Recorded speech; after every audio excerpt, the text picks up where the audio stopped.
cerveau au féminin, le podcast qui découvre la force cachée en vous. C'est pourtant une question simple. Vous connaissez-vous ? 3 mots ? C'est court, mais c'est si dur de répondre. Pourtant, il suffirait d'un oui pour débloquer beaucoup de choses. Je m'appelle Rachel et je suis coach certifiée en neurosciences motivationnelles. Dans ce podcast, tous les jeudis, je vous donne les clés pour comprendre comment vous fonctionnez, comment avoir un bon état d'esprit, savoir rebondir quand plus rien ne va, dépasser vos peurs, vos blocages et reprendre confiance en vous. Si vous avez un business, vous connaître, c'est la clé du succès. Et on en parle dans le cerveau au féminin. Vous êtes beaucoup plus forte que vous ne le pensez. Et je vais vous le prouver.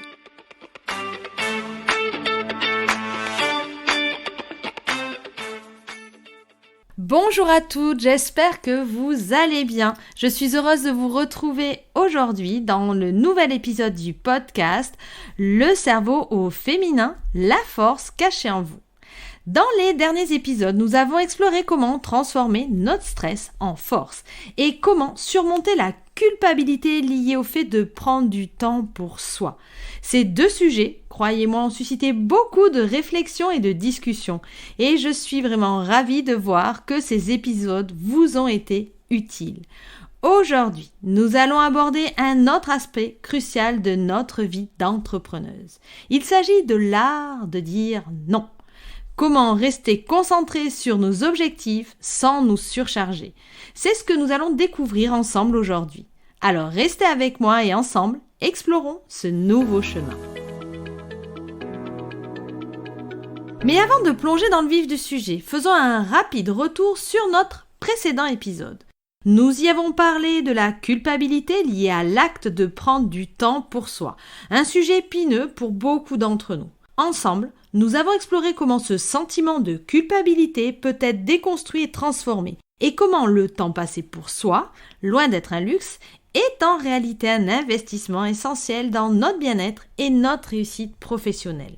D'ailleurs, si vous ne l'avez pas encore écouté, je vous invite vivement à le faire, car il offre de précieux conseils et perspectives pour mieux gérer ce sentiment de culpabilité et valoriser le temps que nous nous accordons. Alors, préparez-vous à plonger dans le vif du sujet d'aujourd'hui. Ensemble, explorons l'art de dire non.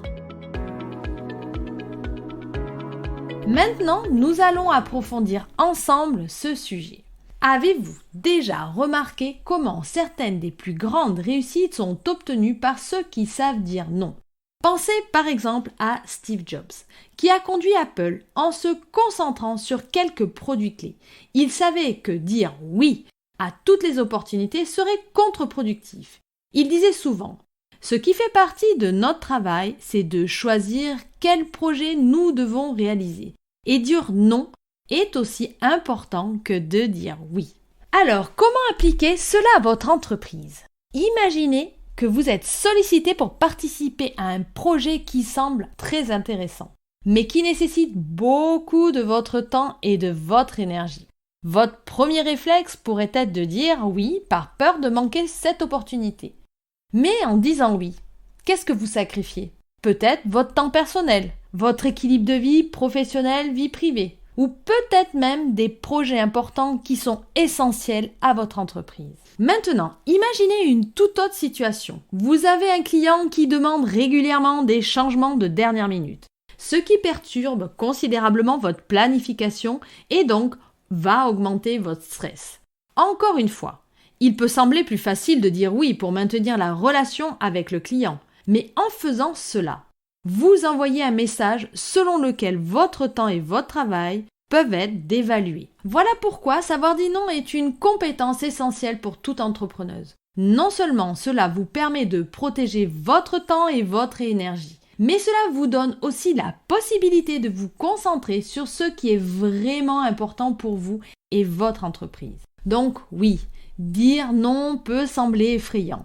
Mais c'est aussi un outil puissant pour prendre le contrôle de votre temps et de votre entreprise et de votre vie. Ce n'est pas un signe de faiblesse, mais une affirmation de vos valeurs et de vos priorités. Et si vous craignez de rater des opportunités en disant non, rappelez-vous ceci. Chaque fois que vous dites non à quelque chose qui n'est pas aligné avec vos objectifs, vous dites oui à plus de temps et d'énergie pour ce qui compte vraiment pour vous. Maintenant, comment passer de la théorie à la pratique? Comment dire non de manière constructive sans se sentir coupable ou craindre de rater des opportunités? C'est ce que nous allons voir dans la suite de cet épisode. Mais avant cela, il est important de comprendre la partie neurosciences pour comprendre pourquoi dire non est si difficile pour nous. Il est intéressant de regarder du côté de notre cerveau. En fait, notre cerveau est programmé pour chercher l'approbation sociale, ce qui nous pousse souvent à dire oui pour éviter le conflit ou le jugement.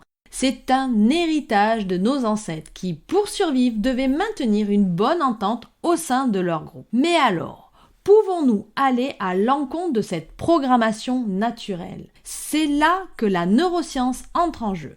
Selon les recherches, lorsque nous disons non à quelque chose qui ne nous sert pas, nous renforçons les connexions neuronales associées à la prise de décision et à l'affirmation de soi. Pour le rendre plus vivant, imaginez que chaque fois que vous dites non, vous musclez votre cerveau, un peu comme vous muscleriez vos biceps en levant des poids. Vous renforcez votre muscle du non, ce qui rendra plus facile de dire non à l'avenir. C'est comme un entraînement pour votre cerveau. Et comme tout entraînement, plus vous le faites, plus vous devenez fort. Alors, la prochaine fois que vous hésiterez à dire non, souvenez-vous que vous avez l'opportunité de renforcer votre muscle du non et de prendre une décision qui respecte vos besoins et ceux de votre entreprise.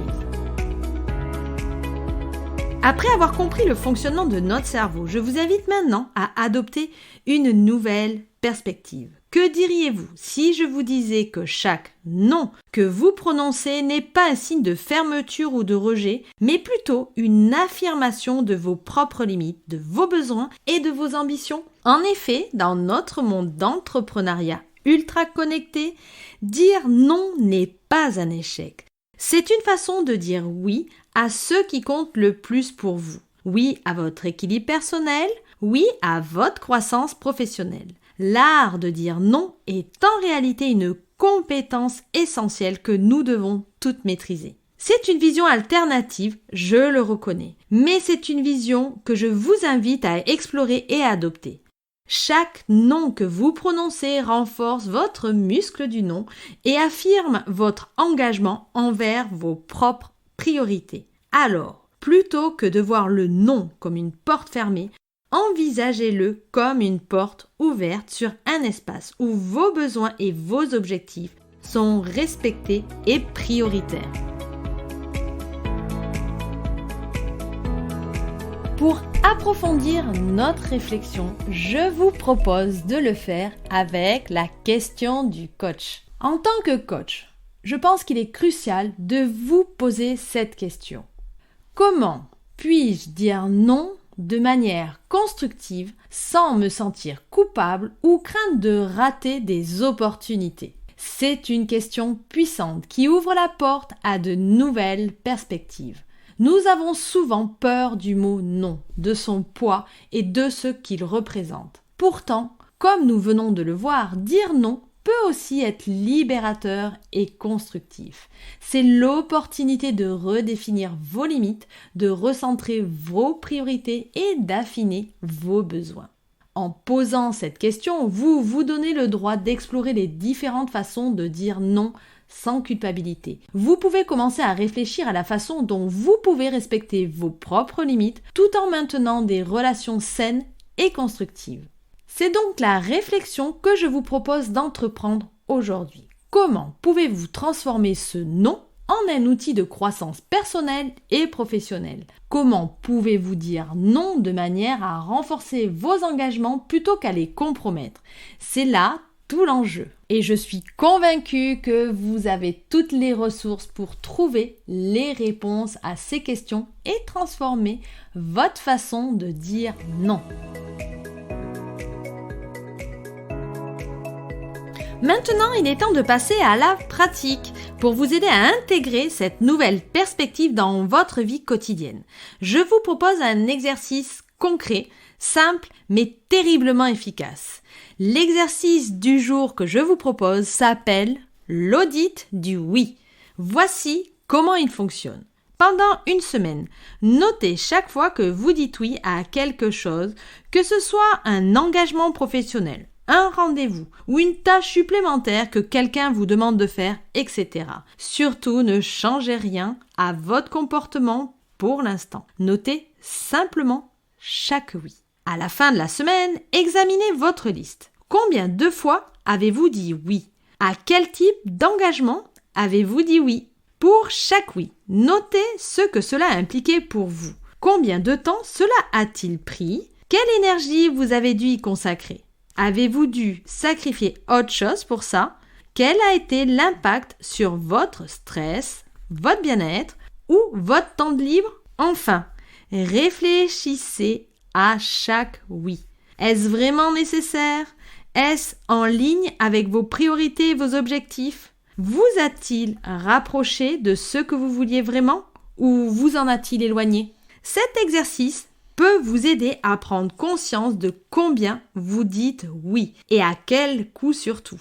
Il peut vous aider à réaliser que dire non n'est pas seulement acceptable mais nécessaire pour maintenir votre équilibre, votre bien-être et votre concentration sur vos véritables objectifs. Donnez-lui une chance et voyez ce que vous découvrez. Vous pourrez être surprise de voir à quel point dire non peut être libérateur. Et voilà, nous arrivons déjà à la fin de cet épisode. Ensemble, nous avons exploré l'importance de dire non. Un petit mot au grand effet. Nous avons vu comment cette petite négation peut être un puissant levier pour protéger notre temps, nos énergies et pour nous aider à nous concentrer sur ce qui est réellement essentiel pour nous et notre entreprise.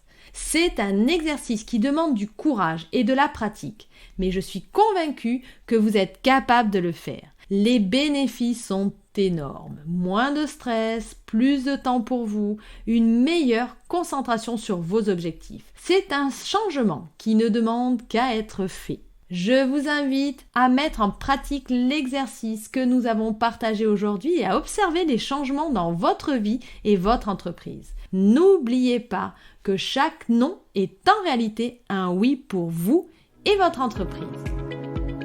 Si vous avez apprécié cet épisode, abonnez-vous à mon podcast et partagez cet épisode avec vos amis et vos collègues entrepreneuses.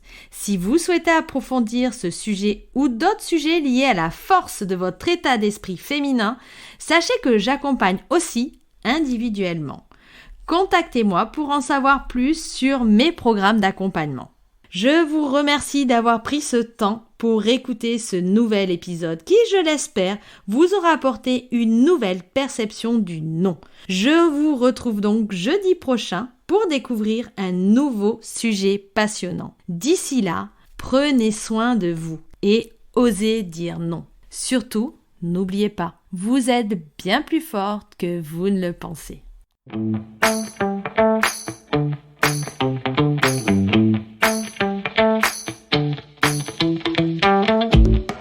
Merci d'avoir écouté Le cerveau au féminin. Pour plus d'informations, vous pouvez aller jeter un œil sur mon compte Instagram Rachel Mindset. J'ai aussi un site internet rachelmindset.com sur lequel vous pourrez retrouver toutes les informations à propos de mon accompagnement. Si vous avez aimé cet épisode, vous m'aidez en le disant.